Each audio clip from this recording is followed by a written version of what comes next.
here today to recognize the outstanding achievement of these athletes. Coming in second place, Mike Whitney. And in first place, Bar Swain.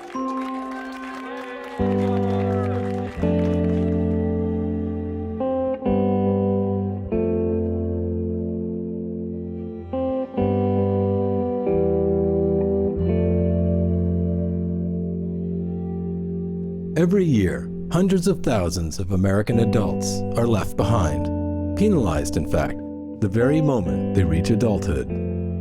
Bar Swain could have shared the same fate, if not for the persistence of his parents and others. This is his story toward a better path and brighter future.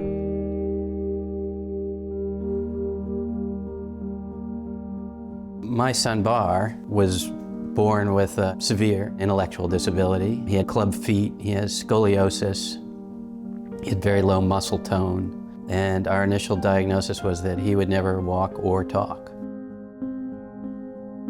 There's no genetic anomaly that we can find, and there's no other significant health diagnosis. He doesn't have a diagnosis. At first, it was really frustrating for me. I wanted to be able to know so I could go to the library and look it up. If he just had Down syndrome, I would know what the trajectory was. For those first few years, you go to every specialist to figure out what surgery or what pill can we take to fix this. This person has not been built to specifications, and we know how to fix that. He was getting therapy all the time and nothing seemed to really be working. And they finally just had a counseling session with me and said, you know, what do you want us to do? And I just burst into tears and was screaming at them and saying, I want you to fix him. And they didn't really know what to say because they can't fix him. And they were just dealing with my sort of stages of grief. Bob was much better on that than I was. He's much better on this is the way it is.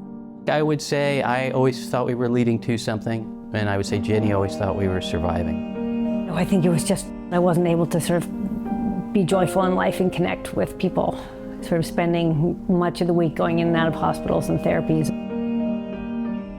I think the guilt is probably the piece that breaks up families the fastest. Like, what did I do to cause this disability in my child? Or what did my wife do to cause this disability in my child? Coming out the front door is Bar Swain, alias Cowboy Bob. Hey there, cowboy. Bar spent most of his early years at home, and he was soon joined by his sister Molly. And while he had a rich home life, his parents decided that for him to develop, he needed to be among peers. And he went to Franciscan Children's Hospital. It was very much a hospital setting. It didn't feel normal at all. He would be surrounded by 3 or 4 therapists. He started to think that women aged 26 were like there to serve him. And so we went back to Cambridge and said we'd like to have him in with his typical peers. And Cambridge said no, and then we went to court. We had a settlement and they agreed to take him in public school. And we're very, very lucky to find a principal in Cambridge who welcomed us wholeheartedly. In my town, in my elementary school, students with disabilities were never seen. They were in the basement. Those kids came to school after we did. They left school before we got dismissed. Nobody ever talked about them, even though I had a lot of questions. Like, who are those kids? We never see them. We know they're there. We hear them. I can remember thinking to myself, wow, those kids must have something terrible that if you have contact with them, you'll get. In many ways, we were taught to be fearful. Some of our understanding about people with disabilities is out of ignorance and not out of knowing them as people who have feelings, who want to belong and contribute in some way. When we presume that they can't, they never do, because no one bothers to disrupt that expectation. And those kids saying, what have I done wrong? If we can't have kids together when they're 5 years old, when can we? Because that is when the developmental differences are at the smallest that they'll ever be. And I think that's the story of Bar. Bar participated in every one of our programs, playing with blocks, painting, being in the dramatic playhouse, things that were shared with typical peers who didn't know what Bar's IEP said. He was one of them. I think those kids weren't scared of Bar and are probably not scared of that difference ever since. He loved his classmates who were sort of naturally caregiving, as most kids are. The kids were great, and they'd say, come on, Bar, let's go down, we're gonna have lunch now. And we're sort of mother hens. When he got to the classroom, he did not walk. He drooled quite a bit, and kids don't really like to be around somebody who's drooling all the time. So he stopped drooling. The same thing happened with the walking. So he's able to crawl and make very slow progress, and everybody goes out to the playground, but then he wanted to get up, and within 6 months, he was walking. So Bar had already exceeded by a lot the low expectation that he could walk, let alone the academic and social gains. The kids, I have no problem. Give me the kids any day. It was the parents, because their experience was actually not this. Their experience was similar to mine. It was important for all of our kids in terms of their view of the world, not assuming that people who can't run as fast as you can, can't speak as well as you can, that they're still capable. It was really this significant transformation of a school community. We were known well beyond Cambridge for what we stood for. We helped people uncover their biases and build new ideas for what it meant to be different. I learned a lot from Bar.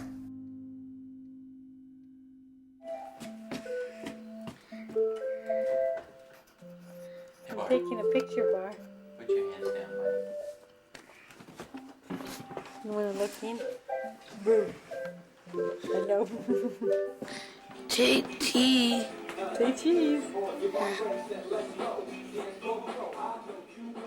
As a family of 4, and then when Henry was born, a family of 5, it was very Bar-focused in wonderful ways. Being Bar's brother absolutely shows up in many of the ways that I see myself in the world and the ways that I interact with other people. It's something I'm really grateful for, that I have this inherent belief and understanding that relationships are built around empathy. I think I learned about difference young in life in ways that others take a lifetime to know or maybe never know. And my best friends as a kid were family and my neighbors. My neighborhood crew was so core to who I was, and my school friends were school friends. And those things were totally separate. I have thought many times that that sort of privacy wall comes from an early age of not sure how to share this piece. So I remember people finding out way later that she had a brother with a disability and thinking that they would all know, and they didn't. But wow, there was so much love, and I saw that expressed to Bar. I felt that in every way. We have really made all of our decisions based on how does that tighten our tight little family community, how does it tighten our broader friend group, and how do we expose ourselves to the rest of the world. As time went on, school became much more of a struggle for Bar. Inclusion works for a lot of people, I think, the whole way through. I think for people with challenges such as Bar's, other kids start to have inhibitions. The caregiving, kids are less caregiving, and the curriculum is really disrupted by having someone who has no idea what math is or what geography is. Eventually it was clear that wasn't working anymore, and we went to look at schools for children with special needs. And he ended up in a collaborative, which was supposed to still be inclusion, but it really ended up being sort of a resource room down at the end of the hall. It was a little tiny classroom with concrete walls, and they wouldn't even let the kids in that classroom go to lunch at the same time as other kids were having lunch. Bob and I were just thinking, this is the best we can do for this kid. How incredibly lonely and boring.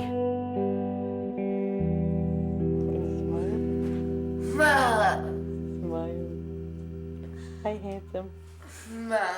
Wait, stay there. The Swain family was about to undergo a momentous change. Bob and Ginny were facing one of the biggest decisions of their lives, sending Bar to the Camp Hill School in Pennsylvania.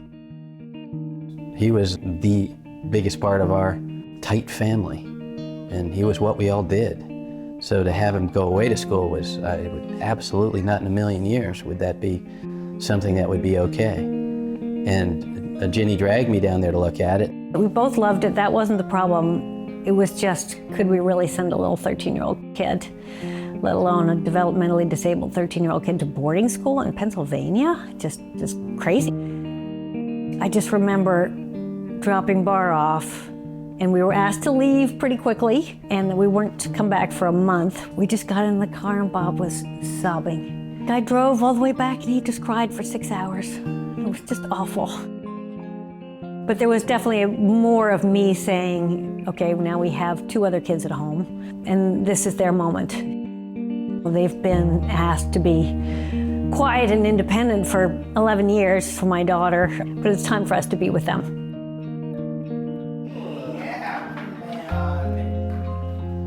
Hi, perfect. Matthew, very nice. Yeah, good, Rennie. I'm very impressed. Only like 2 months since you've been here. Yeah. The Camp Hill School is part of a network of Waldorf schools that originated in the moors near Aberdeen, Scotland. It was there that an Austrian physician, Karl Koenig, influenced by Rudolf Steiner, started a school and then a series of villages for children and adults with intellectual disabilities. He was part of a group of Jewish intellectuals and educators who had been driven out of Vienna by the Nazis. It really started through this group of people being unprepared, and Karl Koenig and his wife Tilla having to teach people.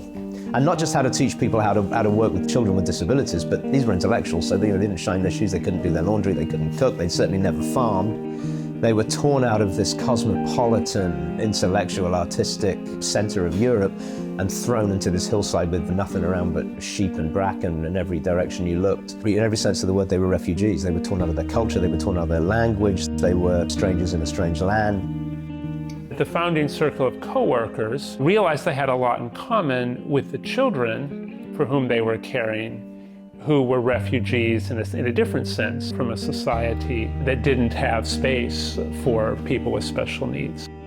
Children with developmental disabilities, they had no access to schooling. If they were not living in their families, kind of hidden away, they were institutionalized in places that at best took reasonable care of them. If there was no notion of development, institutional life was the best that anyone could hope for. This approach of actually living and working with children with disabilities, the idea was that disabilities could be remediated and that there could be growth. You would apply arts and education and almost as nutrition to sort of feed a child's soul. You weren't just looking at the physical body or a broken mechanism, and you're really looking at the energy, the life force that is in the human being. What soon came to be known as the Camp Hill experiment flourished, and after World War II, it had become more of a movement. There are now over 120 Camp Hill communities worldwide and 15 in North America, including the school where Bar found a home. When this location opened in the 1960s, it was a stark contrast to most of the institutions for people with disabilities that were painfully similar to the grim Victorian institutions from the previous century. The people who started those hospitals certainly wanted to create a comfortable life for the people who lived in them, but they also wanted to build a larger society in which people with disabilities would play a smaller and smaller role. People were being segregated at the lowest possible cost to the larger society. The people who created those hospitals were the same people who invented IQ tests, classifying people. You wound up in one of those hospitals if you fell out at the low end of the classification scheme, and you were there in large part to keep you from reproducing, as well as to keep you safe and fed. The classic institutional paradigm, this group of people is being paid to take care of that group of people, was fully in force. Those are the only two groups of people present in these hospitals. That is always dehumanizing. No matter how charitable the intentions of the caregivers, they will not see the other person as fully human if they regard them exclusively as an object of care. The typical landing places for people with disabilities through most of the 20th century continued to be these large institutions, many of them rife with neglect and abuse. The disability rights activism in the 1970s turned a light on these abuses, forcing most of them to shut down. But the timing was unfortunate. So just at the moment when society is saying our whole approach to people with disabilities has been wrong, and we need to create something radically different, you have powerful policymakers saying we need to reduce government expenditures no matter what. And large mental hospitals were shut down without a clear idea about what's going to replace them. Sadly, nothing has really replaced them, and almost all of these patients simply went home. And that has been the fate of the vast majority of adults with intellectual disabilities ever since. The thing like because we are on a circle, if you go too much forward, you cover the people there on the other side. So, who is willing to do like here? Yeah, so you go there. Okay, just a sec.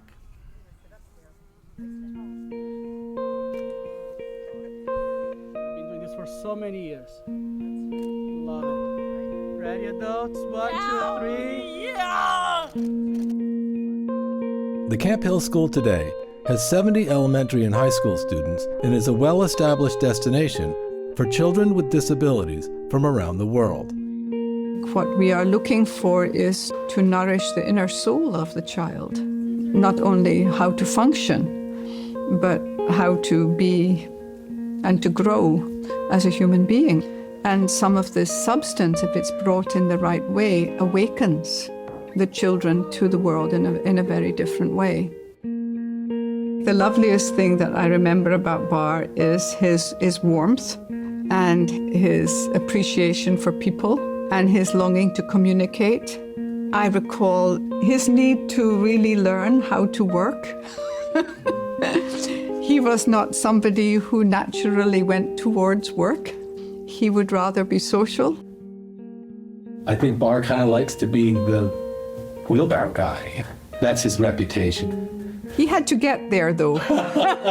Let me put it that way. It was the first point where we could see Bar can learn to work a wheelbarrow and work in a garden and be a member of a working crew and get joy and pride and satisfaction out of doing so.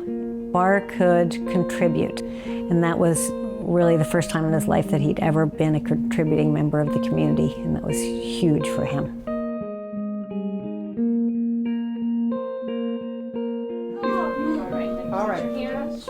All right, then show us how you want to stand, Audrey.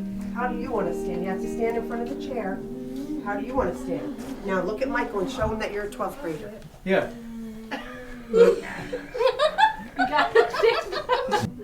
Look at me. Chin down here. Too much. As with other high school seniors around the country, graduation is an exciting rite of passage for the students at the Camp Hill School. Since college is not an option for most of them, and alternative landing places are hard to find, Camp Hill started a transition program down the road called Beaver Farm. Like Mama's always telling me, stop trying to chitter chat people's ears off, then they'll want to step away and talk to someone else. Oh, wow. Right. You could call it sort of like a college for 18 to 21-year-olds with special needs, but that really focused on life skills programming, social programming, vocational programming. We could really scaffold those experiences. So did you pick some of these flowers? Yep. 6. Did you help pick some of these flowers, Colin, with us? Yes. Yeah. We harvest them in the spring, in the fall, in 7. the summer. We have gardens that grow greenstuffs that we eat. We have commercial cut flower gardens. We have field crops for our livestock. We breed and raise beef and pork. We have a herd of sheep. We have chickens. We have hens for eggs. The students are involved in all of that. The production of food and the consumption of beautiful food together in social settings is also a large part of what we do. We have very independent people who are academically independent, physically independent, very verbal, and we have people who need physical support to take them from A to B, and we mix them together. It's not just that high-functioning ones are doing special things and the rest doing something else. No, we want to work together as a team. Barr spent 4 happy years at Beaver Farm and graduated when he turned 22. But turning 22 isn't the same for everyone. For too many of the young people who graduate from Beaver Farm, life goes on, but the music finally stops. All across the country, education, vocational training, therapies, and other supports that schools have been providing since childhood come to an end.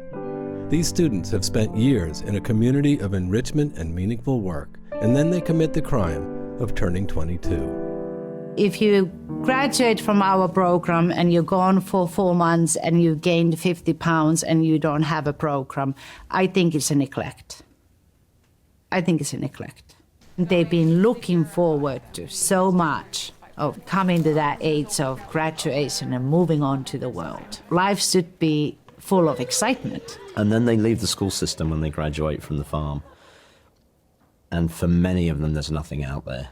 They've needed all that support. They've had therapies and they've had IEPs and all that. And suddenly, now you don't need any support. You'll see people that have had severe behavior issues when they first came to the school. They may have been, self-injurious and biting themselves so that they're scarred, and banging their heads against the walls. They may have been aggressive towards, other students or staff members. You see these people, they've been able to sort of work with those things and become really socially integrated, really caring people. And then they leave and they're with unskilled staff that are paid very poorly, that rotate very quickly in group home settings, where there's not very much for them to do, where they're unlikely to have, any kind of meaningful employment. And the behaviors come back. The families go through this continual mill of trying to find placement after placement.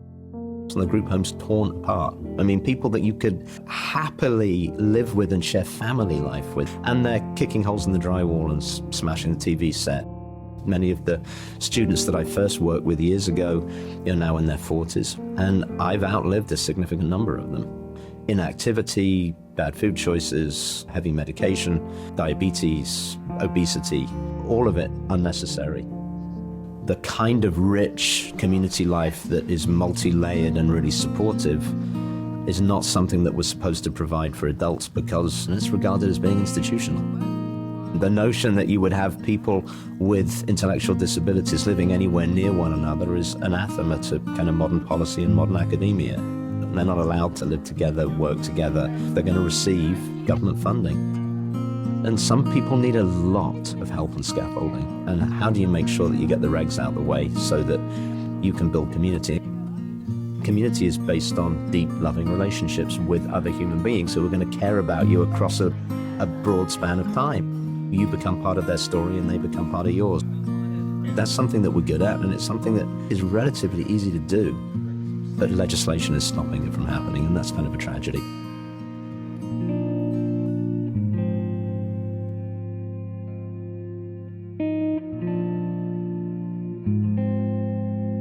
Back at home, Bob and Ginny knew this all too well, and their research led them to one dead end after another. The metrics of turning 22 are really terrible. In Massachusetts alone, there was a backlog of over 170,000 people who were living at home because there were no options available to them. And it's daunting for all parents. Every parent meeting after about age 15, people see 22 on the horizon and they're so afraid for their child. You can advocate for some services, but they're very hard to come by. Could you take something like the transition program at Beaver Farm, which is funded by local education authorities, it's schools still, and could that be a prototype for adult living? Because that would be the real thing. I mean, could you do this with adults? The short answer to that question is yes. While Bar was still at Beaver Farm, Bob and Ginny teamed up with other parents and spent years laying the groundwork for what has become High Spirit Community Farm, a work-life pilot program. It doesn't have the acreage or production of Beaver Farm, but it does have its own cast of characters. There's Honey and Butter, Cookie and Monster, and of course, people. Where do you think you're gonna go? Go to playground. You wanna go to a playground? That would be so nice. That is the idea. That is a good idea. That was Kaya's idea. You can. Okay. And then I want my name on this one. So this one was from when you were in Florida, so what should we say to Dia? It says, happy birthday to you. I love Mom. And then you can put Will or Willie. Which one? Which one? You tell me. Will. We want to do Will in this one? Okay. I just did, Willie. Billy, may I ask about questions, information, names, and Yeah, dates, please? yeah. Your oldest child's name. Is Harry. He was born on January 15th, 1999. 1995. 1995 Sunday, the day before Martin Luther King Jr. Day. Younger brother Jack, born Date in of birth. Boston. This is hard. He was born on August 8th.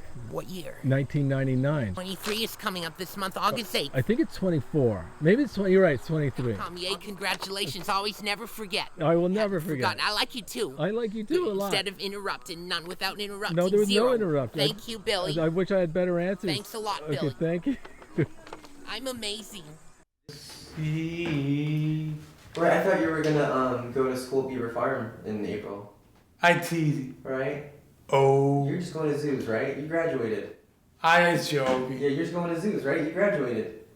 Cool. And do you know where you're gonna go in 2024? The Ken Park Zoo, Brookfield Zoo. In 2024, what state are those zoos in? Are they in New York? Are they? I don't know what. Chicago. State. Oh, they're in Chicago. So you're gonna go to Illinois. 10 years ago, Derek and Leslie were a pair of aspiring farmers who had no idea how much their lives were about to change. So we really definitely thought that this was just going to be a stepping stone for us. Working with people with disabilities was an interesting bonus, but not something we were interested in long term. Our long-term goal was actually to get a huge farm and live by ourselves with our dog. Even when we took the position, it was definitely with the goal of just getting that farm up and running. I wasn't even excited about the nature of the work. And then Ginny brought Bar to meet us. Derek and I were both shocked and overwhelmed. We couldn't understand what Bar was saying. He clearly needed a lot more physical help than what I had anticipated. He loves physical contact, which if you're new to that, that can be very overwhelming. I think our jaws kind of dropped, to be honest, and we just thought, well, here goes. And I mean, it took a matter of days before Derek and I realized that we would like to keep the job more than just temporarily. What about Limbo Rock? Limbo Rock. Yeah.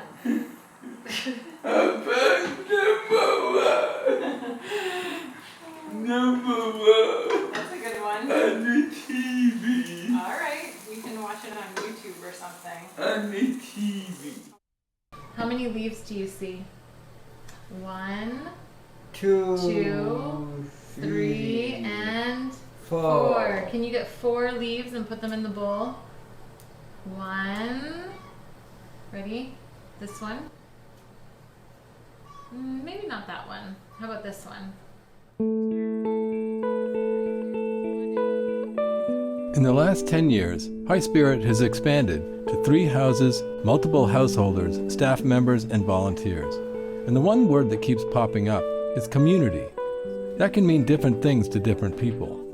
It's just neighborhood living, just lots of people pouring energy into the day together.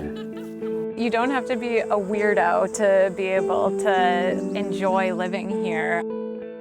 What High Spirit is doing is intentionally creating a community of difference. There is no end goal beside community.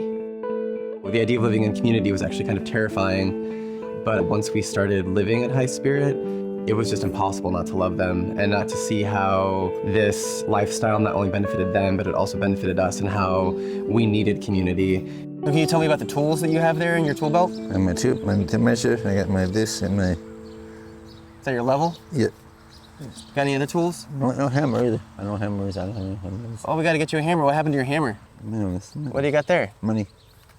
What do you use that for? I don't know. You like to spend some money. What do you like to use your dollars for? Sodas. It's just so funny. Like, Steve, normally all afternoon you keep talking all afternoon. Now we're just getting a little shy. No, I'm not. No, I'm fine now. Are you sure? Coming from working in group home experiences or day programs, we were always taught that we are not friends, we are friendly professionals. The staff there, they're there for 8 hours, when they check out, they're done. You're there to get them their shower, get them their meds, make sure they eat. That's it.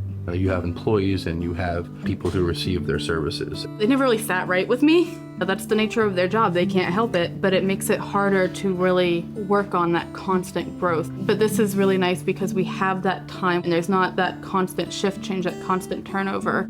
So we can be more focused on the whole person. We're more worried about living a life with these residents, that it's more important to build memories together. They're very communicative. A lot of people look at them and say, oh, well, I can't talk with them. I don't know how to communicate with them. But if you take the time to get to know them, they tell you a lot.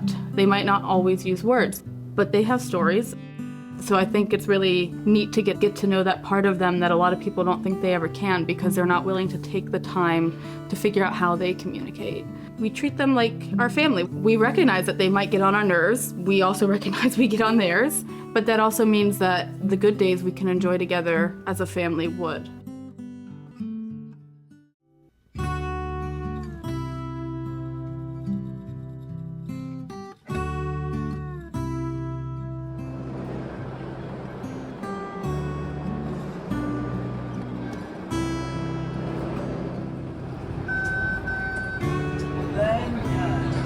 Right of mine.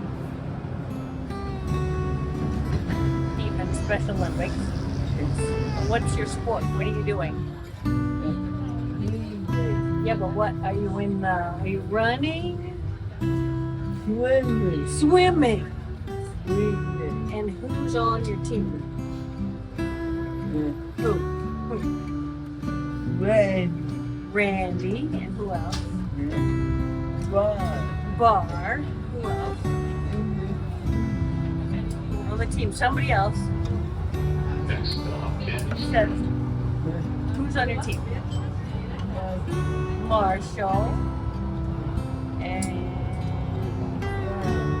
Dad. Ask Daddy if he'll be on your team for you. I could be on your team. Yeah, they beat Dad's really fast. And he never stands up and gets disqualified. No way. Every time I see Bar back at home with his family, I can't help noticing the joy his visits create. So I have to ask, what's wrong with living at home? It is tempting for people to want to keep their kids at home. But the reality is, we'll get old and our son will have another 40 years to live. So at some point, you're going to have to find a solution anyway. You're moving home and the adult with intellectual disability is isolated, and now, once again, the parents are isolated. And you move back to life is about you, and when life is about you, it's not healthy. It is not healthy for anybody to have that much focus on them. As a kid, I felt this enormous sense of obligation that there was a high potential that I would be taking care of him for the rest of my life.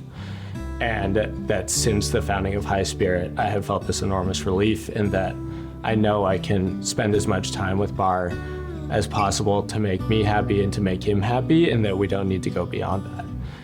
I think about other siblings who have not had an organization like High Spirit to lean on in their lives and how limiting that has been to their freedom all the time. The troubling part of the very large percentage of people with disabilities is that they are confined to their home, but they're just horribly lonely. We all know what that feels like. There's just no way out of it. That leaves me with just one more question. Where do we go from here? Of the people in this country like Bar, a tiny percentage get to live the way Bar lives. A tiny percentage receive the supports that he receives. And we'd like to see that change. We would like to help make those changes. The reason he has this life and the reason he gets these supports is because High Spirit exists. But High Spirit only serves 9 residents. High Spirit has worked closely with the state to bring their community to its full potential and serve as a model for other communities to help fill this ocean of need. I think Massachusetts will be a leader in this area as other states also try and serve the many, many adults who are not being served. As they see how High Spirit has served very complicated people for a number of years now with success. It's not a hard formula. Living in community with people who are good at giving care, good at being friends and opening their hearts, it's a life a lot of people would choose if they knew it existed. If you're truly committed and you're actually going to put the time in, it's the most rewarding thing you'll ever do. You get to build a life with somebody, and that's pretty awesome. That's exactly what I was hoping for out of life, and I didn't realize this is the way that it would come.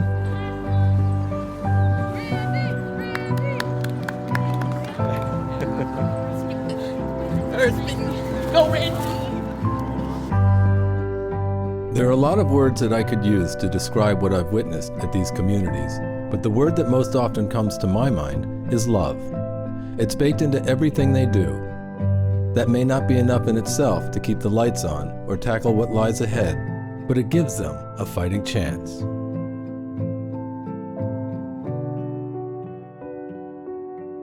I'm going to tell you what I think Bar is thinking as he goes through the day. I think he's terrified. It's got to be really frustrating to not know what people are saying most of the time. It's got to be really frustrating to know that so many people can do things that I can't do. So I think what we have done at High Spirit is to create a place where it moves at the pace of Bar.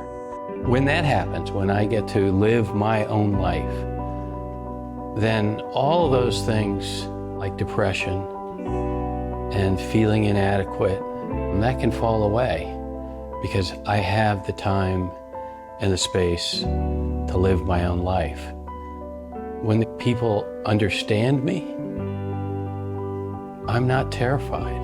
I'm not scared. When I'm able to ask of you something and you can understand what I'm asking, then I don't get angry. And so I'm an entirely different guy in my world of High Spirit because I'm not being told what to do. And I'm not being asked to do things I can't do. And people are listening to me. And I'm happier. I think that's what Bar would say.